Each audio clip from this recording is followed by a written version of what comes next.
Hello दोस्तों, मेरा नाम है सद्दाम और मैं फिर से लेके आ चुका हूँ एक रियल घोस्ट स्टोरी।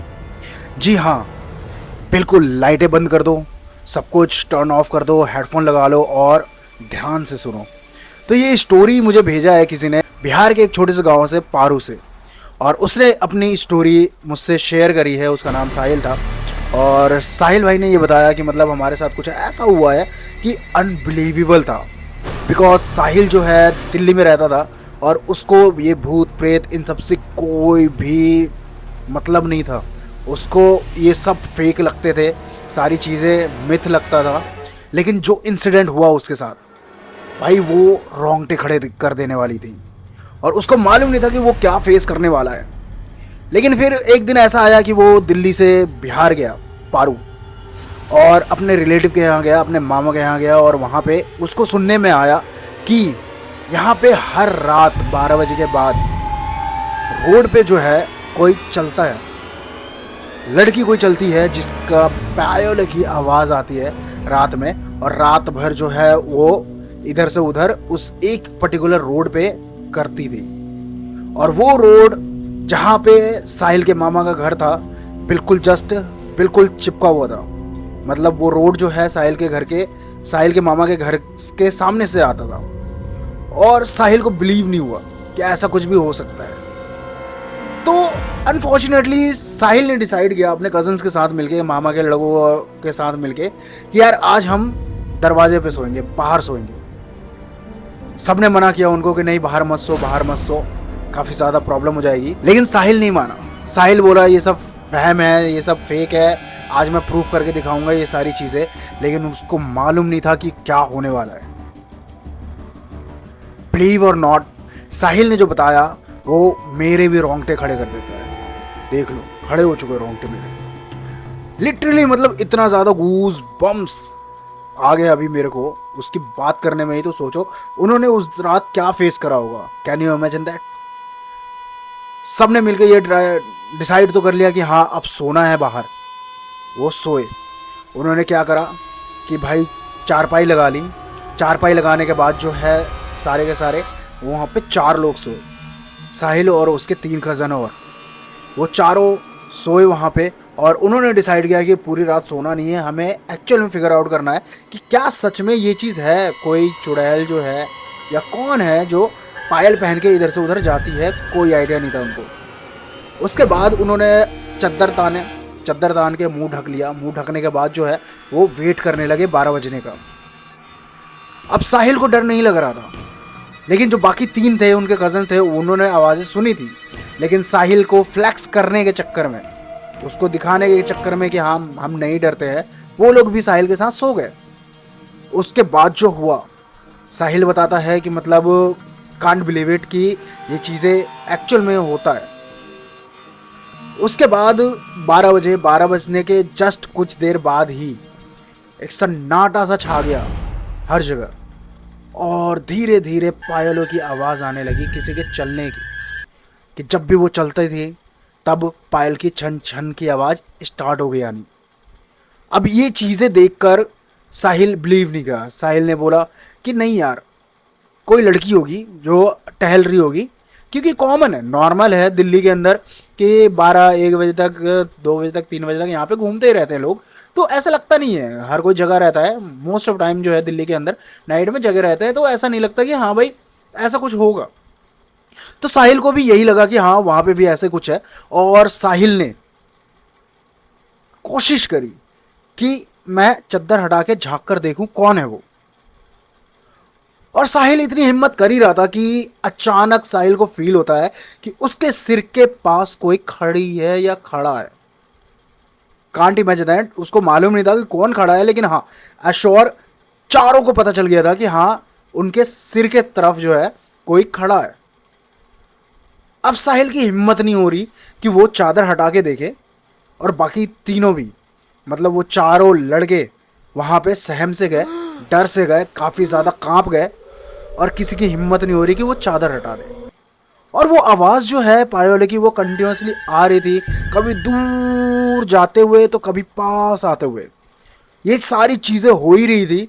लेकिन जब साहिल ने कोशिश करी कि हाँ भाई झाँक कर देखते हैं क्या सच में ये चीज़ है, तो कोई सिर के पास ही आकर खड़ा हो गया। अब उनको नहीं मालूम चला कि कौन सिर के पास आके खड़ा हुआ है, क्योंकि वो आवाज़ तो कंटिन्यूसली आ रही थी पायल की, लेकिन कोई और भी जो था वो सिर के पास आके खड़ा हो गया कि कोई देख ना सके। अब साहिल में इतनी भी हिम्मत नहीं बची थी कि वो चादर जो है हटाकर देख सके कौन है खड़ा, या फिर किसकी आवाज़ आ रही है, किसके पायोली की आवाज़ आ रही है, कंटिन्यूसली जो है बजे जा रहा है। और ये सिनेरियो जो है चलता रहा अगले 4 घंटे। इमेजिन करो, आप कहीं पे हो और आपको एहसास है कि हाँ कोई सिर के पास खड़ा है, और 4 घंटे, और जो कि आपको मालूम है कि वो इंसान नहीं है। तो लॉजिक दैट कि हम सोचते हैं कि ऐसा कुछ नहीं होगा, लेकिन क्या क्या चीज़ें आ जाती हैं यार, जिसने एक्सपीरियंस किया है उसी को मालूम होता है। तो फिर साहिल ने डिसाइड किया कि यार किसी भी तरीके से ये रात कट जाए, क्योंकि उनकी ये रात जो है ना बहुत ही लंबी हो चुकी थी, और उनको मालूम ही नहीं चल रहा था कि यार एंड कैसे होगा, क्योंकि किसी भी चारों में से किसी में भी इतनी हिम्मत नहीं है कि वो उठ के भाग सके या उठ के दरवाज़ा खटखटा सके कि हाँ हमें अंदर आने दो, क्योंकि उनकी लिटरली काफ़ी ज़्यादा मोरल डाउन हो चुका था। साहिल समझ चुका था कि हाँ उसने बहुत बड़ी गलती कर दी है। अब साहिल और उसके तीनों कजन्स में यही डर हो रहा था कंटिन्यूसली कि कहीं कुछ अनहोनी ना हो जाए, कहीं कुछ हो ना जाए, या फिर उसको मारा पीटा ना जाए, कुछ भी ऐसा। क्योंकि साहिल को कहीं ना कहीं ऐसा भी लग रहा था कि कहीं ये कोई चोर तो नहीं है जो चोरी करने आया हो। लेकिन गांव में रात में चोरी करना बहुत ही आम बात होता है, जो कि उसको भी यही लगा कि हाँ चोरी करने कोई आया होगा। उसने फिर हिम्मत करके कोशिश करी कि चादर हटा के मैं देखूं कौन है।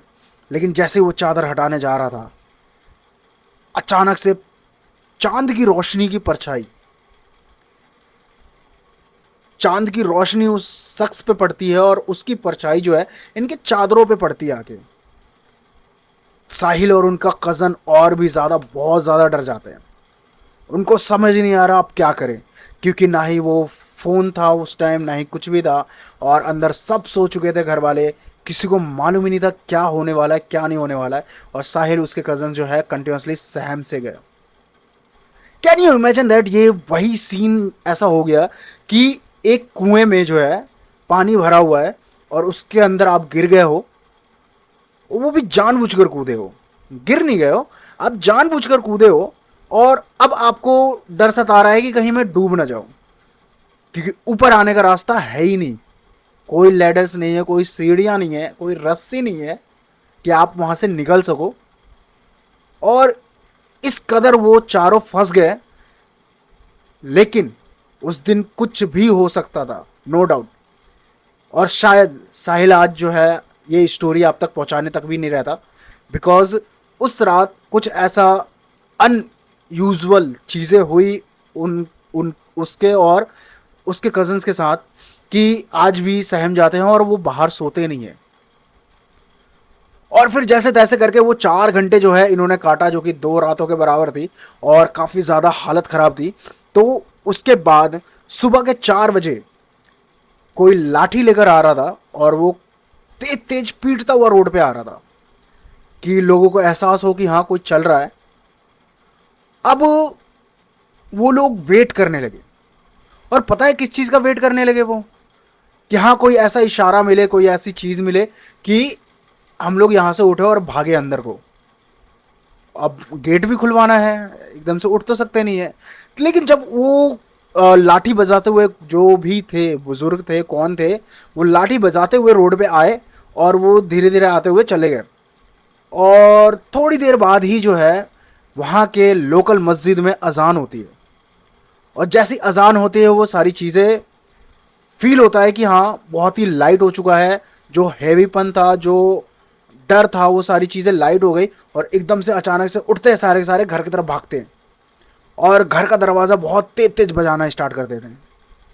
और जैसे ही घर का दरवाज़ा तेज तेज बजाना स्टार्ट करते हैं, घर वाले उठते हैं, आते हैं और फिर वो गेट खोलते हैं। और जो साहिल की मामी थी वो लिटरली बहुत ज़्यादा उन पे हंस रही थी, बिकॉज कि एक रात पहले ही, सोने से पहले ही उनको बोला गया था, मामी ने बहुत समझाया था कि नहीं बेटा आप बाहर मत सो, ये चीज़ें होती है, सारी चीज़ें उन्होंने बताया था। लेकिन साहिल ने नहीं माना। जो उसका नतीजा जो है उसने भुगता वहाँ पे। और इस वजह से जो है मामी काफ़ी ज़्यादा हंसने लगी और मजाक उड़ाने लगी कि और जाओ सोने बाहर, और जाओ, अब हिम्मत है तो करके दिखाना। तो साहिल ने और उनके कजिन्स ने कान पकड़ा कि दोबारा ऐसा कभी नहीं हो सकता, दोबारा ऐसा कभी नहीं करेंगे कि हाँ भाई किसी चीज़ को प्रूव करने के लिए जो है हम कहीं बाहर जा रहे हैं या कुछ भी। तो इमेजिन दैट कि हम लोग आज भी हैं, साइंस में काफ़ी ज़्यादा आगे जा चुके हैं, लेकिन आज भी साइंस ये प्रूफ प्रॉपर तरीके से नहीं कर पाया कि हाँ ये चीज़ें होती है, नेगेटिव एनर्जीज होती हैं, नहीं होती है। कोई भी अभी तक प्रॉपर नहीं कर पाया है कि हाँ ये चीज़ें होती है। लेकिन फिर भी जिन लोगों ने वो चीज़ें महसूस करी है, जिन लोगों ने देखा है, उनका क्या, वो क्या झूठ बोलते हैं? और आप लोग को क्या लगता है कि क्या ये स्टोरी साहिल की सही है या फिर फेक मनगढ़ंत कहानी है? और अगर आपने भी ऐसा कुछ फेस किया है, आपने भी ऐसा कुछ फील किया है अपनी ज़िंदगी में, कभी ऐसा मोड़ आया हो कि हाँ आपने भी ये चीज़ें महसूस करी है कि हाँ कोई पीछा कर रहा है या फिर कुछ भी, तो आप डायरेक्ट मुझे शेयर कर सकते हैं। मेरा मेल जो है यहाँ पे डिस्क्रिप्शन में डाला हुआ है, आप मेल कर दीजिए अपनी स्टोरी, और आपकी स्टोरी टेलिंग भी मैं यहाँ पे कर दूंगा अच्छे से प्रिपेयर करके, आपकी ज़ुबानी जो आपने फेस करा है। नाम बताना है नहीं बताना है, सारी चीज़ें आप डिस्क्रिप्शन में डाल दीजिएगा, मैं उसी अकॉर्डिंग जो है वीडियो बना दूंगा। तो भाई आज की स्टोरी यही थी। कैसा लगा आपको ये स्टोरी? और ज़रूर बताना, कमेंट करके ज़रूर बताना भाई, शेयर कर दो, लाइक कर दो। और तुम्हारा भाई जो है कंटिन्यूसली अब इसी पे काम करने वाला है। तो मिलते हैं नेक्स्ट वीडियो में जल्दी।